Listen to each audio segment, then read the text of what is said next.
Ketika sampai di Indonesia, diajaklah sama kawan jumpa seseorang yang tak percaya dengan hadis Nabi.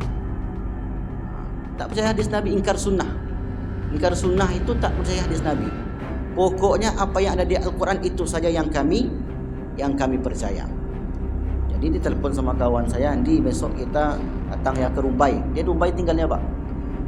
Kita besok berdiskusi. Di mana? Di warung kopi. Di warung kopi diskusinya. Sampai di situ, Ustaz dari Mesir ya. Tengok nih Ustaz. Nabi itu kan manusia Ustaz. Saya manusia juga. Nabi itu beristri, saya beristri juga. Nabi itu makan, saya makan juga. Ya tapi Nabi nak makan nasi Pak, saya bilang. Kalau Bapak makan nasi, ya inti kan sama Ustaz. Nabi ke pasar, saya ke pasar. Tapi ucapan Nabi tak sama seperti ucapan kita. Rezeki Bapak Ibu dan juga kelapangan alam kubur bagi orang tua dan sahabat kita. A'udzubillahi minasyaitonirrajim. Bismillahirrahmanirrahim. Alhamdulillahirabbil alamin. Assalatu wassalamu ala asyrafil anbiya'i wal mursalin wa ala alihi wa ashabihi rasulillahi ajmain. Allahumma anzil sakinata wal barakata was salamata wal afiyata was sihhata ala hadhil jamaah jamaati Masjid Nurul Huda ya arhamar rahimin. Allahumma rizqna rizqan halalan tayyiban mubarakan. Allahumma ighfir lahum warhamhum wa'afihim wa'fu anhum wa akrim nuzulahum wa wasi' madkhalahum waj'al jannata maswahum. Rabbana atina fid dunya hasanah wa fil akhirati hasanah wa qina azaban. Alhamdulillahi rabbil alamin. Kaum muslimin, Bapak Ibu hadirin hadirat yang dimuliakan Allah, setiap Selasa subuh kita mengkaji satu pembahasan tentang perjalanan hidup setelah kehidupan di dunia. Sejatinya manusia itu menjalani hidupnya kepada 5 tahapan kehidupan. Tahapan yang pertama atau alam yang pertama, alam roh atau alam arwah. Yang kedua, alam rahim atau alam kandungan. Yang ketiga, alam dunia atau alam nyata. Yang keempat, alam barzakh atau alam kubur. Kita menggunakan bahasa alam kubur, bukan dalam kubur. Karena kalau dalam kubur indikasinya dalam tanah. Itu disebut dalam kubur. Yang kita maksud adalah alam kubur. Alam kubur itu bukan alam dunia, bukan di kuburan, tetapi alam gaib di mana seseorang yang beramal dan beriman akan dibalas oleh Allah. Orang-orang yang tidak beramal dan beriman maka juga dibalas sesuai perbuatan mereka. Yang terakhir disebut dengan alam akhirat atau alam kekal abadi. Jadi 5 alam inilah yang kita lalui. Nah, ada namanya alam roh. Alam roh yang dulu kita dari sana, berpindahlah roh itu ke alam rahim. Jadi tidak berganti-ganti. Alam roh, alam rahim, itu juga rohnya. Kemudian ada yang bertanya, kan selalu ada yang lahir Ustaz. Lahir, meninggal, apakah enggak habis stoknya di alam roh itu?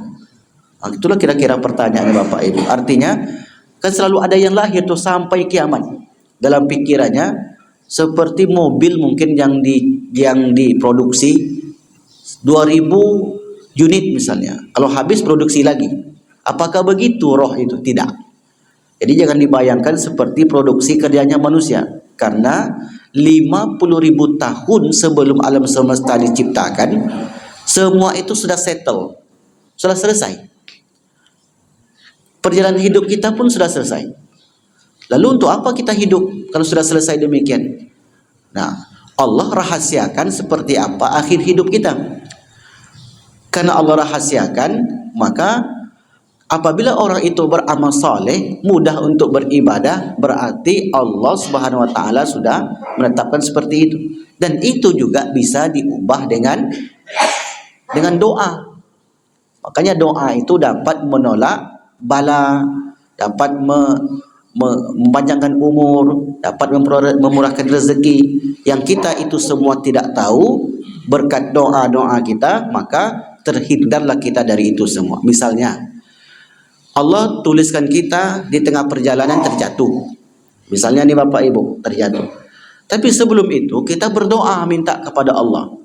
La yarudul qada ila doa. Tidak ada yang dapat menolak qada itu kecuali doa. Jadi doa ini sangat penting sekali. Makanya doa itu diajarkan oleh Rasulullah mulai kita dari bangun tidur sampai tidur kembali. Setiap amal kita kalau bisa diusahakan berdoa sekurang-kurangnya membaca bismillah. Ini sekurang-kurangnya dengan menyebut nama Allah. Jadi roh itu juga roh alam roh yang di alam rahim, roh yang di alam dunia berpindah ke alam barzakh. Dan roh itu juga akan kembali ke akhirat. Apa perbedaannya Ustaz? Kalau di alam barzakh, menurut ulama ahlu sunnah wal jamaah, jasad kita diciptakan kembali. Nah, seperti apa penciptaan jasad itu? Para ulama pun tidak membahasnya lebih jauh. Kenapa demikian? Mesti ada jasad juga di alam roh, di alam barzakh. Karena yang capek di dunia beribadah bukan hanya roh, tapi juga jasad. Apa contohnya? Pinggangnya sakit, itulah terpaksa cari dinding dan tiang, sakit badannya. Kan dua-duanya itu yang capek di dunia ini, bukan hanya roh saja. Mata mengantuk.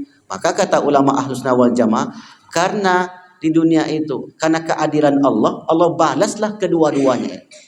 Jadi tidak ada satupun amal baik yang dilakukan seseorang yang diniatkan untuk Allah kecuali Allah akan balas. Itulah ayat yang sering kita baca, wa may ya'mal mithqala dzarratin khairan yarah. Ya, sekecil apapun amal baik itu khairan yarahu, khairan kebaikan, yarahu dia akan lihat.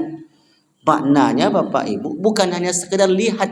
Kalau hanya lihat saja, itu apa istimewanya?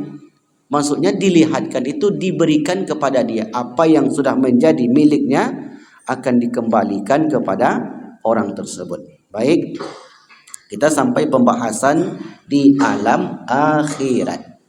Alam akhirat, alam kekal abadi. Akhirat disebut akhirat karena terakhir.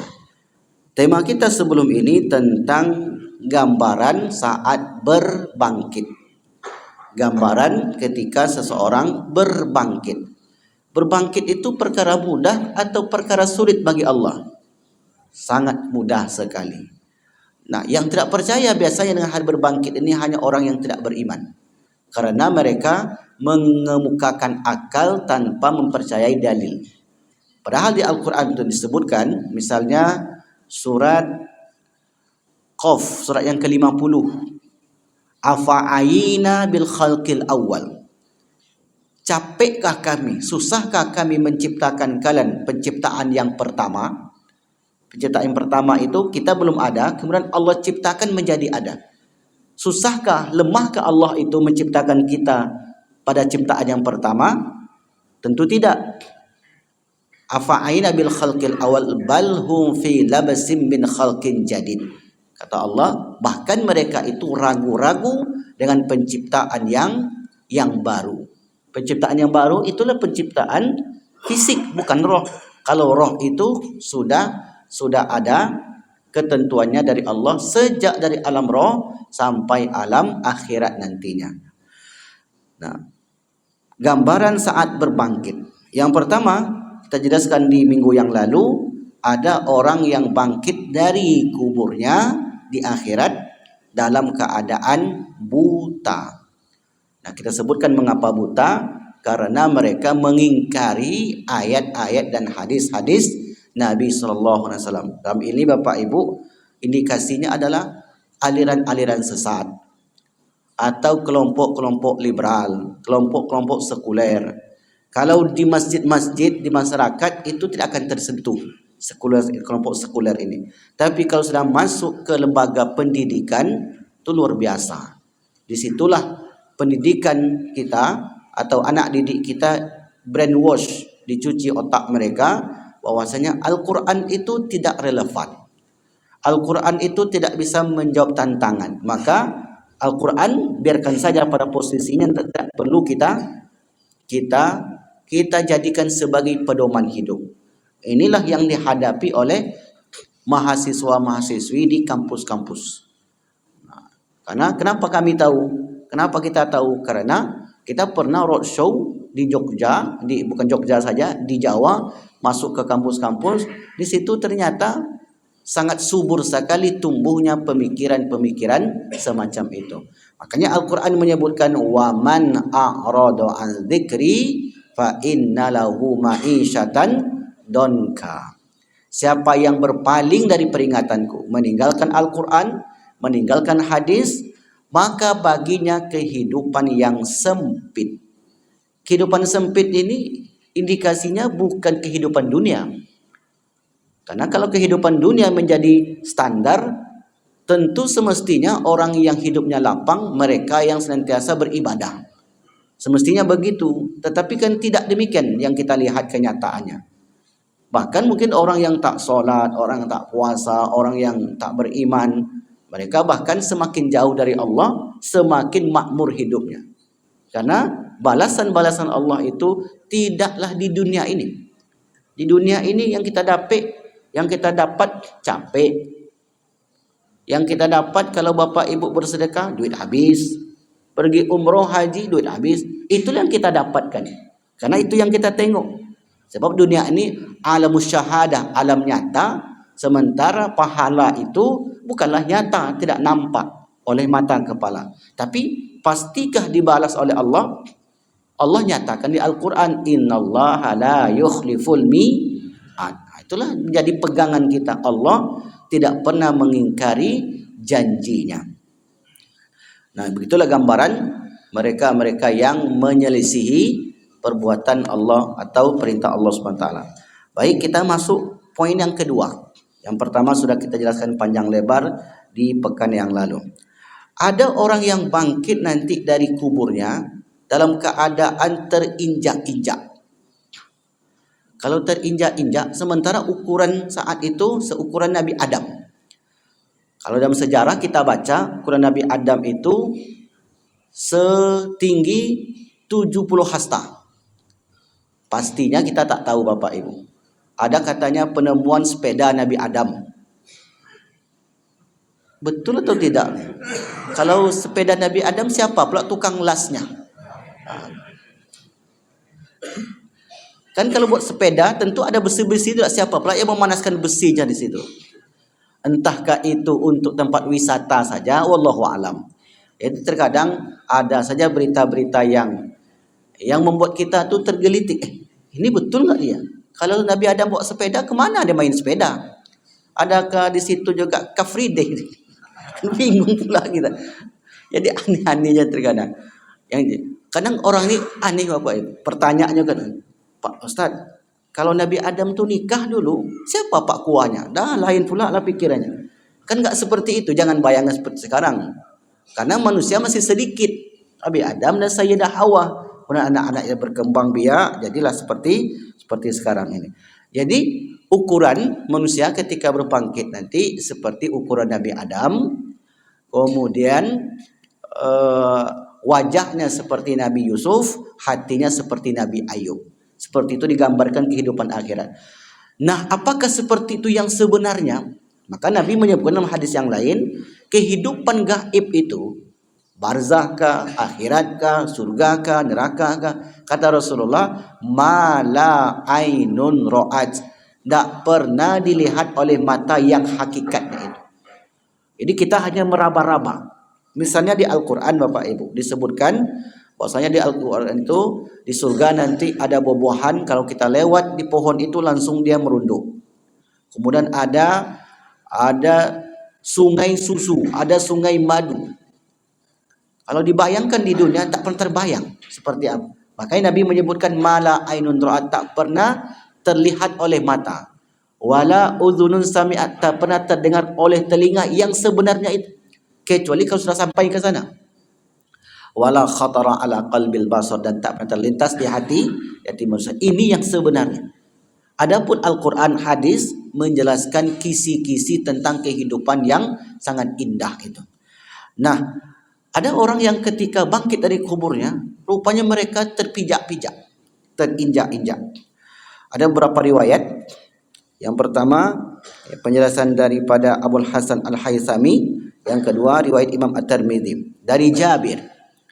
An Jabirin anin Nabi sallallahu alaihi wasallam qala, Rasul bersabda, ya ba'atsullahu yaumal qiyamati nasan fi suwari dzarri yata'uhumun nasu bi aqdamihim fayuqalu ma haula'i suwar dzar fayuqalu haula'il mutakabbiruna fid dunya.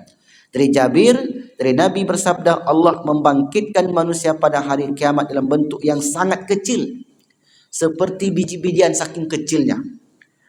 Mereka diinjak-injak oleh orang-orang dengan kaki-kaki mereka. Jadi terpijak-pijaklah sebagian orang itu nanti. Lalu sahabat bertanya, ya Rasulullah, mengapa mereka menjadi kecil? Rasul menjawab, mereka waktu di dunia termasuk orang-orang yang membesarkan diri. Sombong maksudnya. Jadi orang yang merasa sombong semua, dia merasa tahu semua, begini semua, pokoknya saya. Ada indikasi sombong. Karena kalau ngomong saja, kalau tak ada indikasinya, bisa jadi hanya sebatas omongan. Karena ini maksud hadis ini, omongannya kemudian berimplikasi kepada perbuatannya. Lalu kemudian orang ini terus dalam kehidupan kesombongan itu sampai meninggal tidak bertobat. Karena kenapa harus bertobat terus menjadi patokan Bapak Ibu? Apapun dosa kita, ini menjadi kata kuncinya. Apapun dosa kita, ketika kita sudah bertobat, maka Allah memberi jaminan pemutihan dosa kepada Allah. Tinggal sholat, musalah, selama ini mengingkari nikmat Allah, misalnya tidak menerima takdir Allah, macam-macamlah mungkin dosa yang kita lakukan kepada Allah. Lalu sampailah suatu ketika hidayah masuk ke dalam dirinya. Lalu dia bertobat, taubatan nasuha. Maka ketika orang itu bertobat, walau balagat dzunubuhu ananas sama, atau dzunubuka ananas sama, dosanya itu membumbung sampai ke langit. Ini saking banyaknya dosa orang itu. Lalu kemudian dia bertaubat dan meminta ampun kepada Allah, astaghfirullahu wala ubali, dan aku tidak peduli sebanyak apapun dosa orang tersebut. Begitulah Allah Maha Penyayangnya Bapak Ibu. Nah, yang kita khawatirkan itu kalau ada sangkut paut dengan manusia. Nah, ini yang membuat kita khawatir, sebab dengan manusia tidak bisa selesai di atas sajadah tadi. Nah, mereka ini berbuat sombong kepada Allah. Kepada Allah, sombong itu apa definisinya? Apakah orang yang membeli mobil baru, bagus, rumahnya besar, HP-nya mahal, bajunya bagus? Bukan itu kategori sombong. Bisa jadi rumahnya bagus tapi dia tawadu. Bisa jadi hartanya banyak tapi senang membantu orang. Sombong itu kategorinya dua kata Nabi. Batarul haq, menolak kebenaran. Itulah kategori sombong. Nanti kita jelaskan apa yang dimaksud dengan menolak kebenaran. Yang kedua, wa ghamtun nas, merendahkan orang lain. Kalau merendahkan orang lain, itu tuh ada kecil dia. Misalnya begitu. Dia ini kalau bukan karena saya, itu udah masuk sombong itu. Kalau bukan karena saya, dia itu tidak terjadi apa-apa. Sayalah yang menentukannya. Dia pula yang menentukan dalam kehidupan dunia. Padahal yang menggerakkan itu semuanya Allah. Dan bahkan semestinya orang seperti itu dia bersyukur Allah beri pertolongan orang tersebut melalui tangannya. Tapi kemudian ketika itu disebut-sebut, kemudian dia merasa dialah yang berjasa di sana, maka ini menjadi kategori ghamtun nas, merendahkan orang lain. Batarul haq, menolak kebenaran, dan ghamtun nas. Apa contoh yang menolak kebenaran? Beberapa waktu yang lalu saya diceritakan seseorang.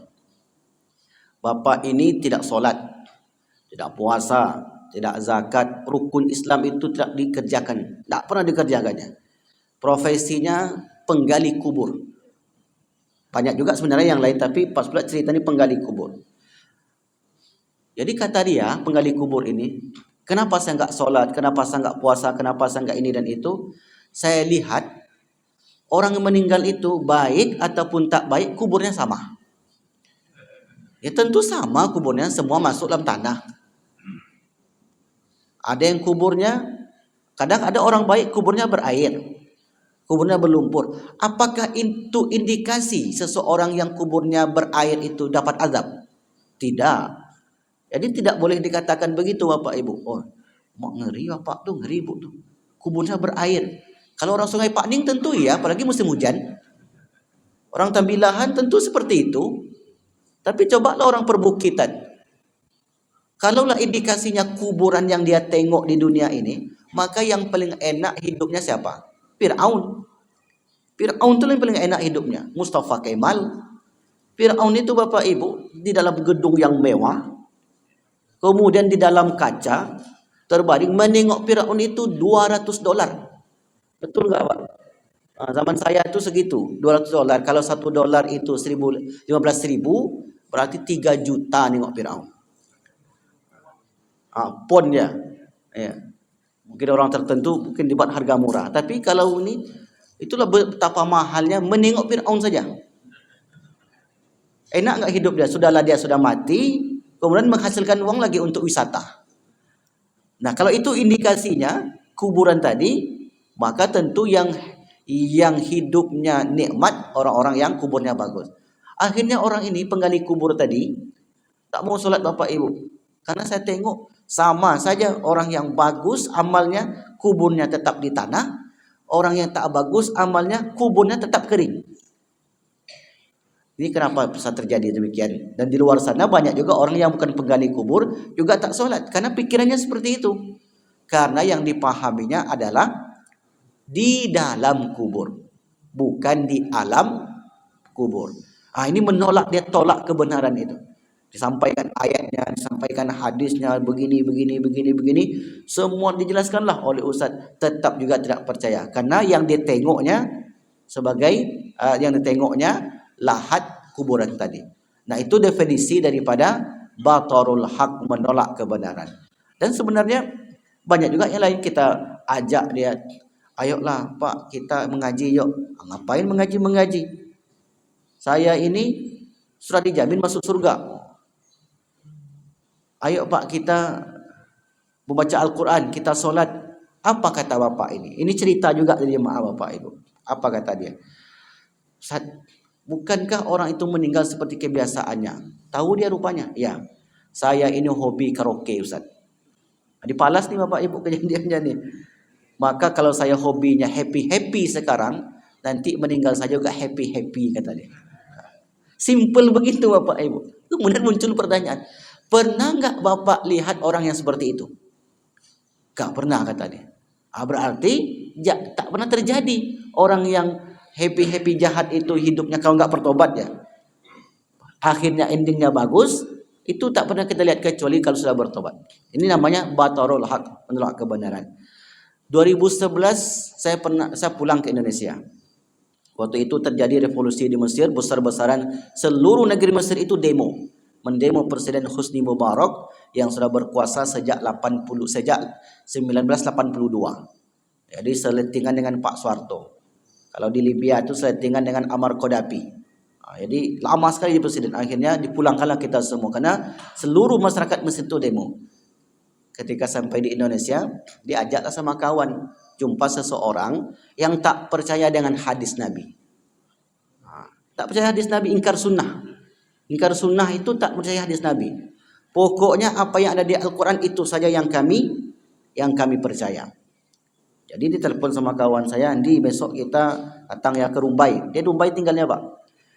Kita besok berdiskusi. Di mana? Di warung kopi. Di warung kopi diskusinya. Sampai di situ, Ustaz dari Mesir ya. Tengok nih Ustaz. Nabi itu kan manusia Ustaz. Saya manusia juga. Nabi itu beristri, saya beristri juga. Nabi itu makan, saya makan juga. Ya tapi Nabi nak makan nasi Pak, saya bilang. Kalau Bapak makan nasi, ya inti kan sama Ustaz. Nabi ke pasar, saya ke pasar. Tapi ucapan Nabi tak sama seperti ucapan kita. Karena ucapan Nabi itu dari Allah, dari Al-Quran juga. Al-Quran mengatakan demikian.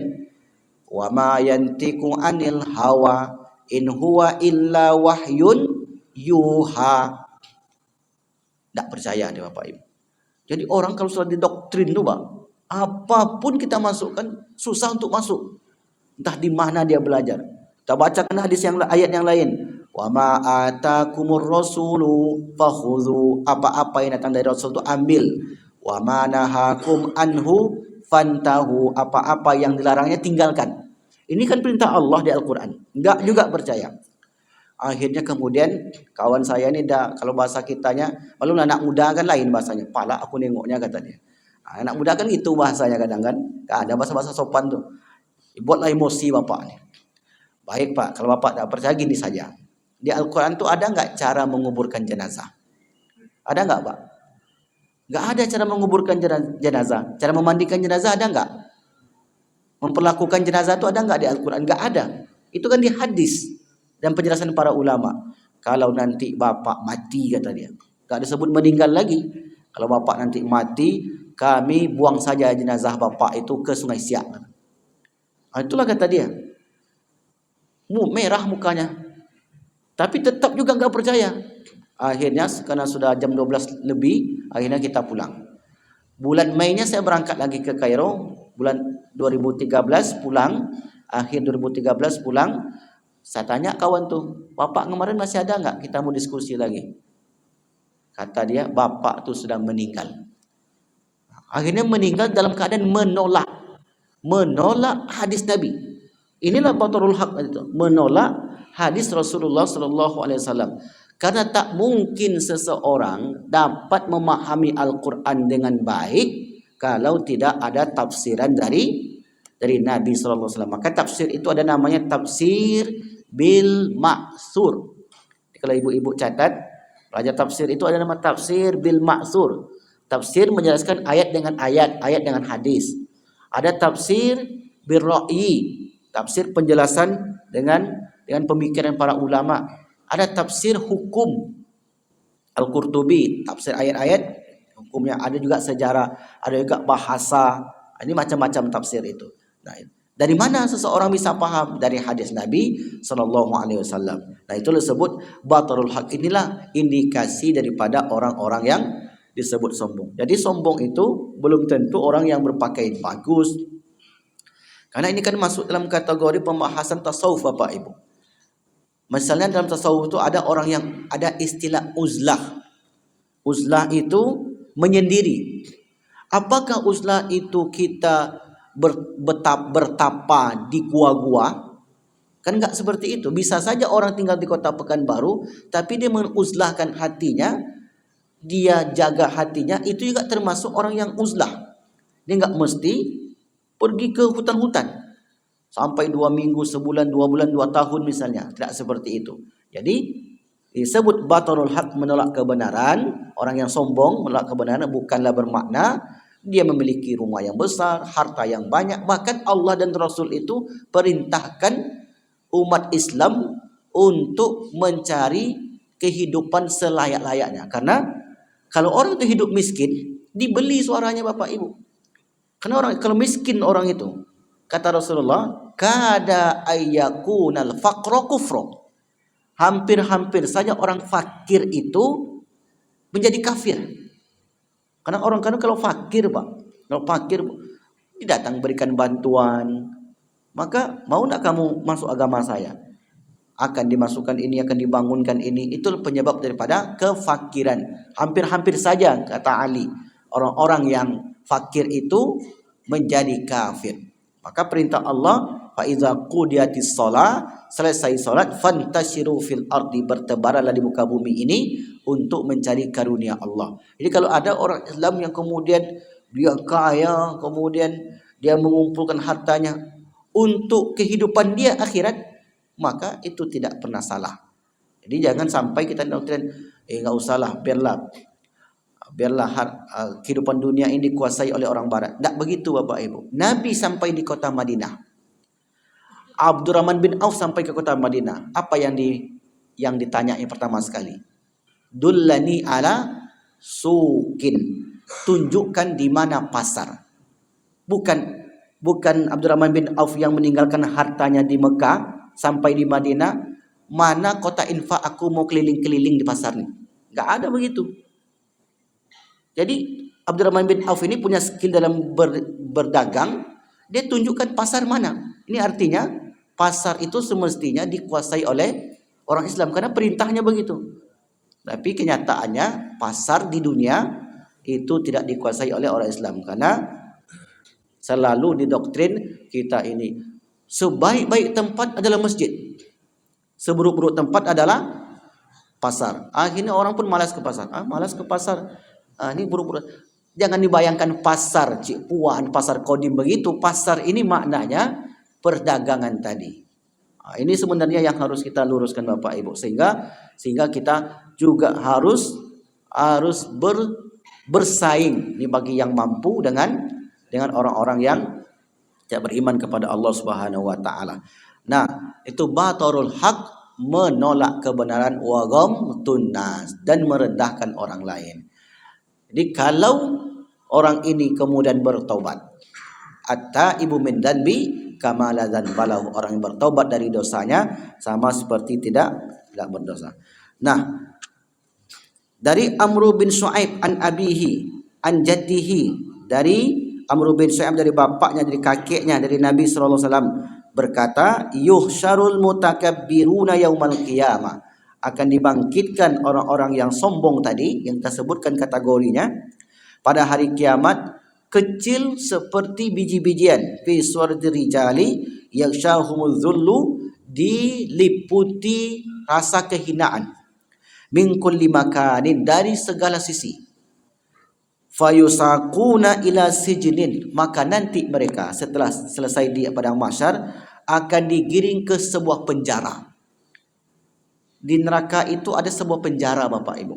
Di neraka penjara lagi. Kira-kira penjara apa namanya? Penjara nama itu di Jahannam tempatnya, yusamma bulas. Atau ada penjara di sana, bukan lapas, bulas. BULAS, itu penjara bulas untuk orang-orang yang tadi, kalau tidak bertobat sebelum dia meninggal. Bulas, penjara bulas di Jahannam.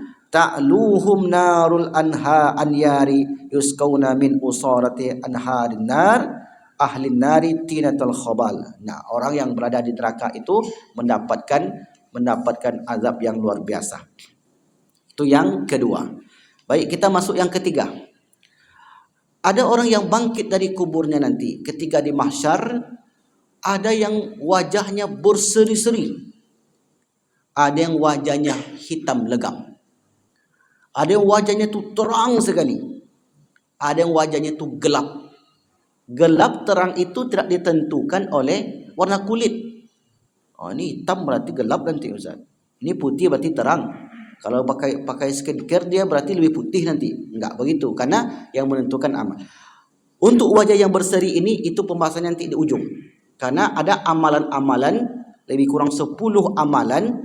Kalau kita lakukan 10 amalan ini, maka Bapak Ibu saat bangkit dari kuburnya, di situ Nabi langsung mengenali dia. Karena dari mana Nabi mengenal kita Bapak Ibu? Nabi umat kan banyak sekali, mungkin ratusan miliar nanti umat di sana. Dari mana Nabi itu mengenali umatnya, umat Islam? Dari wajah yang berseri itulah. Jadi kita belum jelaskan siapa saja, apa saja amalannya karena panjang pembahasannya. Kita jelaskan wajah yang muram. Dalilnya Quran surat Ali Imran. Ali Imran surat yang ketiga, ayat yang ke-106 dan 107. Itu khusus menjelaskan tentang dua kelompok yang bangkit dari alam kubur, dari kuburnya nanti di padang mahsyar. Allah berfirman, a'udzubillahi minasyaitonirrajim. Surat apa tadi? Ali Imran ayat 106 dan 107. A'udzubillahi minasyaitonirrajim. Yauma, pada hari, tabyaddu wujuhun, wajah-wajah sebagian manusia berseri-seri putih, terang sekali. Wa taswaddu wujuh, dan ada wajah-wajah yang hitam legam. Berarti ada dua kelompok. Fa ammal ladzina swaddat wujuhuhum, adapun orang yang wajah-wajah mereka menghitam, kafartum ba'da imanikum, mereka kafir setelah beriman, murtad. Inilah penyebabnya nanti. Murtad itu maknanya dia tinggalkan agama, berpindah, irtadda yartaddu. Orang murtad ni banyak hari ini Bapak Ibu. Ada di YouTube itu, nanti Bapak Ibu silakan cek. Namanya Muhammad Yasin. Dulu tuh ustaz, kemudian dia murtad. Kenapa bisa murtad? Bisa jadi karena terlalu banyak dialog dengan orang yang basicnya lebih kuat sehingga terpengaruh. Kita boleh dialog dengan siapapun, tapi kalau pengetahuan kita di bawah mereka, itu bisa diolah. Ketika diolah, apa yang terjadi? Di sinilah orang kemudian banyak meninggalkan agamanya. Jadi mereka kafartum akafartum ba'da imanikum. Mereka meninggalkan keimanan setelah beriman kepada Allah. Fadzuqul azab bima kuntum takfurun. Maka rasakanlah azab yang engkau kufurkan ketika hidup di dunia. Orang yang murtad itu Bapak Ibu, sebanyak apapun amal soleh mereka itu habis. Misalnya dari umur 10 tahun dia beribadah, solat, puasa, zakat, haji, baca Quran, sampai umur 40 dia murtad. Habis itu semua.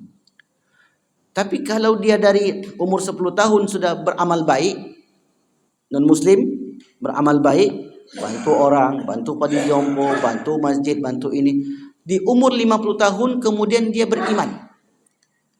Yang saya pahami dan saya baca, orang itu amal-amalnya dulu sebelum muslim itu dihitung. Dihitung, Pak. Saya ketika baca, apakah hilang juga amal-amal baiknya itu? Ternyata yang saya pahami, ada sebagian ulama mengatakan amal itu tetap dihitung sebagai amal baik.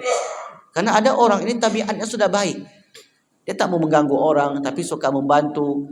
Qadarullah, kalau takdirkan dia beriman, maka amal-amal baiknya sebelum muslim itu tetap dihitung. Ini pendapat ulama, bukan hadis Nabi. Ini boleh saja orang itu berbeda, boleh tidak. Tapi yang saya baca begitu, dihitung karena kebaikan Allah Subhanahu wa taala. Sementara kalau orang muslim ketika dia tinggalkan itu, habislah semua amal-amalnya itu. Seperti debu yang berterbangan.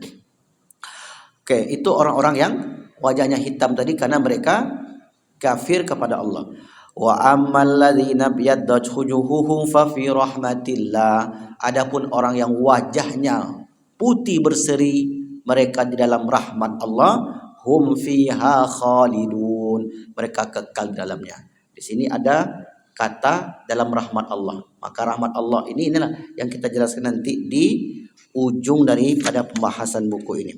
Karena di yang nomor 7 bercahaya dan cara mendapatkannya. Jadi wajah kita nanti bercahaya. Di sini 1, 2, 3, ada 10 sampai J kalau nggak salah saya tulis di sini. Yang akan menandai kita dari umat-umat yang lain. Disitulah nanti Nabi Muhammad mengenali kita. Nah, surat Abasa. Surat Abasa, surat yang ke-80 ayat 38 sampai 42. Allah katakan wujuhu yauma idzin musfira dahikatun mustabsyira wa wujuhu yauma idzin 'alaiha ghabara tarhaquha qatara ulaika humul kafaratul fajara. Pada hari itu ada wajah-wajah yang berseri-seri tertawa. Jika kita tengok Bapak Ibu, saya pernah ditanya orang, Ustaz, ada orang Afrika hitam, tapi begitu kita tengok wajahnya indah dipandang. Kok bisa begitu? Ya, secara zahir kita tak tahu. Tetapi ketika kita bicara agama, bisa jadi itu muncul karena pancaran cahaya iman dari wajahnya. Ada orang tuh Bapak Ibu, biasa aja wajahnya, tapi begitu kita jumpa dengannya, senang kita nengok wajahnya, teduh nengok wajahnya. Nah, itu tak bisa dibuat-buat. Tak bisa dibuat-buat seperti itu. Pastilah itu karena pancaran keimanan atau pancaran cahaya keimanan yang muncul di dalam wajahnya. Ada juga ada orang yang ilmunya banyak, tapi ketika kita menengok dia, tak suka kita. Nah, karena itu semua tak bisa dibuat-buat. Itu datang dari cahaya iman yang sudah ada di dalam diri kita. Cahaya iman ini enggak mesti kepada orang berilmu. Makanya kita harus bedakan antara ulama dengan orang soleh. Kalau orang soleh bisa jadi ulama, kalau ulama belum tentu orang soleh. Karena ulama ini artinya kan orang yang memiliki pengetahuan. Orang kafir itu bisa juga dia menghafal Quran, Bapak Ibu. Para orientalis itu, mereka hafal Quran, mereka hafal hadis, mereka buat kamus. Bisa mereka buat. Orang Islam juga seperti itu. Karena Al-Quran ini, hadis ini bisa untuk siapa saja. Maka orang beriman nanti wajahnya berseri-seri dan mereka tertawa dalam keadaan senang. Wa wujuhu yauma idzin 'alaiha ghabara, dan ada pula wajah-wajah yang tertutup debu yang sangat suram, tarhaquha qatara, tertutup oleh kegelapan, ditimpa kehinaan dan kesusahan. Mereka itulah orang-orang kafir yang durhaka kepada Allah Subhanahu wa taala. Inilah 3 gambaran saat berbangkit dari kubur nanti di bumi mahsyar. Wallahu a'lam bissawab. Baik Bapak Ibu yang dimuliakan Allah, ada yang bertanya? Silakan. Ya, waktu syuruk sudah ya, belum ya? Oh, belum lagi. Belum ya, Pak ya? Kita tambah lagi. Oh, lewat 5 baru. Oke, baik. Yang keempat, kalau nggak ada yang bertanya saya tambah satu lagi. Karena bahasanya pendek. Yang keempat, ada yang bangkit nanti dari kuburnya dalam keadaan tertunduk malu. Tertunduk malu. Kalau kita tengok di Quran surah As-Sajdah, walau tara idzil mujrimuna nakisu ru'usihim. Kalau sekiranya Muhammad engkau melihat mujrimun, para pendosa itu, nakisu ru'usihim. Ru'us artinya kepala, ra'sun, tertunduk malu. Jadi orang yang bersalah itu semestinya ketika dihadapkan ke persidangan, dia tertunduk malu. Bukan dada-dada dia. Yang dada-dada itu tuh di dunia Bapak Ibu. Kan heran kita kan. Sudahlah dinyatakan bersalah, ini yang dilakukannya, senyumnya lebar pula lagi kepada kita. Itulah bedanya. Kalau di akhirat, kata Allah, walau tara idil mujrimuna nakisu ru'usihim. Tengok di Quran surat Sajadah. Kalau Qurannya standar Madinah, tengok halaman sebelah kiri. Kalau nggak salah mungkin ayat yang ke-10 atau 11. Tengok di ayat 11 ya Pak ya. Di situ tengok ya. Walau tara idil mujrimuna nakisu ru'usihim. Tertunduk malulah wajah-wajah mereka. Inda rabbihim, di depan Tuhan mereka. Begitu tertunduk malu, maka mereka minta, Rabbana, ya Tuhan kami, abasarna, kami sudah melihat yang akan kami hadapi, wasami'na, dan kami sudah dengar apa yang akan menjadi tanggung jawab kami, farji'na, balikkan kami ke dunia untuk sebentar saja, untuk na'mal salihah, untuk beramal saleh, inna muqinun, kami nanti pastilah yakin, kami akan yakin.